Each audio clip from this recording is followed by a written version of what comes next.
Baiklah saudara, sebelum kita memulai PA kita pada saat ini, marilah kita melakukan ibadah singkat, yaitu dengan bernyanyi dari Kidung Jemaat nomor 64 ayat 1.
Kita berdoa. Kami bersyukur kepadamu Tuhan untuk segala penyertaan-Mu dalam kehidupan kami, sehingga kami dapat berkumpul pada hari ini untuk melaksanakan PA kami. Bapa dalam surga, kiranya Engkau menyertai kami di dalam kami melakukan pendalaman Alkitab. Biarlah kiranya suruhan Roh Kudus-Mu yang membantu kami untuk memahami maksud-maksud yang ada dalam firman-Mu. Melalui anak-Mu Tuhan Yesus Kristus kami berdoa serta mengucap syukur kepadamu. Amin. Salam kepada kita semua. Pada saat ini nats PA kita tertulis dalam kitab Wahyu pasalnya yang ke-22 ayat 12 sampai dengan ayat 17. Demikian bunyi firman Tuhan. Sesungguhnya aku datang segera dan aku membawa upahku untuk membalaskan kepada setiap orang menurut perbuatannya. Aku adalah Alfa dan Omega, yang pertama dan yang terkemudian, yang awal dan yang akhir. Berbahagialah mereka yang membasuh jubahnya, mereka akan memperoleh hak atas pohon-pohon kehidupan dan masuk melalui pintu-pintu gerbang ke dalam kota itu. Tetapi anjing-anjing dan tukang-tukang sihir, orang-orang sundal, orang-orang pembunuh, penyembah-penyembah berhala, dan setiap orang yang mencintai dusta dan yang melakukannya tinggal di luar. Aku, Yesus, telah mengutus malaikatku untuk memberikan kesaksian tentang semuanya ini kepadamu bagi jemaat-jemaat. Aku adalah Tunas, yaitu keturunan Daud, bintang timur yang gilang gemilang. Roh dan pengantin perempuan itu berkata, marilah. Dan barang siapa yang mendengarnya, hendaklah ia berkata, marilah. Dan barang siapa yang haus, hendaklah ia datang. Dan barang siapa yang mau, hendaklah ia mengambil air kehidupan dengan cuma-cuma. Sebagai tema dalam PA kita kali ini, saya mengambil tema yaitu ketekunan. Sebagai pengantarnya, banyak orang memberikan sindiran tentang kekristenan belakangan ini. Misalnya saja Kristen KTP, yang dimana Kristen KTP itu yaitu Kristen tanpa pertobatan, Kristen tanpa pertumbuhan, Kristen tanpa perbuatan, dan lain-lain. Ini menjadi sebuah kata-kata yang biasa. Status rupanya tidak berbanding lurus dengan fungsinya. Sebagai gereja yang hadir di tengah-tengah dunia ini, hal utama yang harus disadari bahwa gereja secara utuh dikatakan apabila telah mencapai tugas dan tujuannya sendiri. Hal ini menjadi sebuah cerminan untuk kita, kalangan pemuda-pemudi di gereja GKPI Peraja Tarutung, bahwa bagaimana kita dapat memberi kontribusi untuk memberi sesuatu yang baru dalam gereja kita. Hal pertama yang harus diketahui adalah bahwa pemuda-pemudi gereja adalah penerus kehidupan gereja tersebut pada masa yang akan datang. Apabila pemuda-pemudi gereja telah kehilangan arah dalam kehidupannya, lantas kita akan dapat melihat gambaran dalam kertas buram seperti apa gereja kita untuk masa yang akan datang. Dalam hal ini, saya membuka diskusi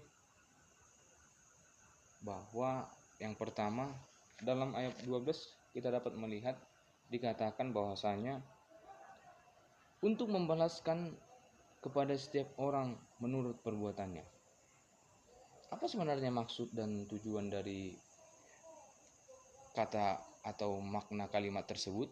Jikalau kita bandingkan dari 1 Korintus 3 ayat 8. Saya bacakan buat kita semua. Baik yang menanam maupun yang menyiram adalah sama, dan masing-masing akan menerima upahnya sesuai dengan pekerjaan sendiri.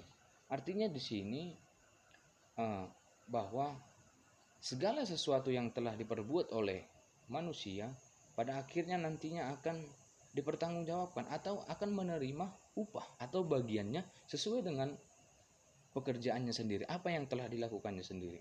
Dan kemudian kita melihat pada Wahyu 22 ini yang pada pasal 14-nya dikatakan ada bahwa yang masuk melalui pintu-pintu gerbang ke dalam kota itu.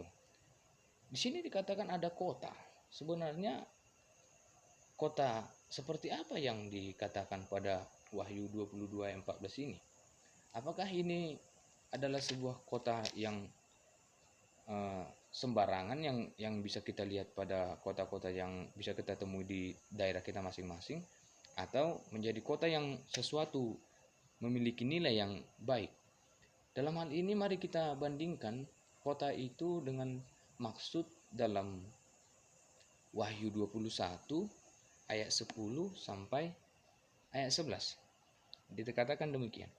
Lalu di dalam roh ia membawa aku ke atas sebuah gunung yang besar lagi tinggi, dan ia menunjukkan kepadaku kota yang kudus itu, Yerusalem, turun dari surga dari Allah. Kota itu penuh dengan kemuliaan Allah, dan cahayanya sama seperti permata yang paling indah, bagaikan permata yaspis, jernih seperti kristal. Jadi di sini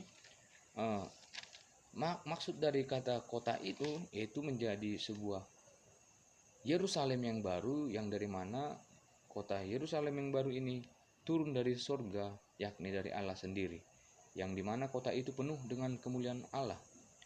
Ini adalah kota yang paling indah, bagaikan permata yaspis, jernih seperti kristal. Kemudian saya juga mengajak kita melihat dalam Wahyu 22 ayat 16 ini ada dikatakan bahwa tunas. Apa arti dan makna kata tunas ini? Jikalau kita bandingkan di dalam Yeremia 23 ayat 5. Saya akan bacakan kepada kita semua. Yeremia 23 ayat 5. Demikian bunyi firman Tuhan. Sesungguhnya waktunya akan datang, demikianlah firman Tuhan, bahwa aku akan menumbuhkan tunas adil bagi Daud. Ia akan memerintah sebagai raja yang bijaksana dan akan melakukan keadilan dan kebenaran di negeri ini. Kemudian dapat juga kita lihat dalam perbandingannya di kitab Nabi Zakaria 3 ayat 8b. Kita fokuskan kepada 8b, yakni bahwa sebab sesungguhnya aku akan mendatangkan hambaku, yakni sang tunas. Jadi di sini kita berasumsi atau berpikiran bahwa tunas di sini dikatakan adalah bahwa tunas itu sebagai anak yaitu Yesus sendiri yang telah dinubuatkan oleh Nabi Zakaria dan juga Nabi Yeremia, begitu juga Nabi Yesaya, bahwasanya ia akan datang dan memberikan keadilan bagi bangsa. Di dalam Yeremia 23 tadi, bahwasanya dia akan membawakan kedamaian bangsa. Dia akan memerintah sebagai raja bijaksana dan melakukan keadilan dan kebenaran di negeri itu. Dan kemudian saya mengajak kita untuk mendiskusikan apakah kontribusi kita yang dapat kita berikan kepada gereja pada saat ini? Dan setelah itu bagaimana sebenarnya cara kita sebagai tunas muda dalam menciptakan sebuah karya dalam gereja? Dan yang berikut kami akan menantikan kesan dan pesan saudara-saudara sekalian dalam PA hari ini. Sekian, mari kita bersatu dalam doa. Terima kasih Bapa di surga, kami telah selesai melakukan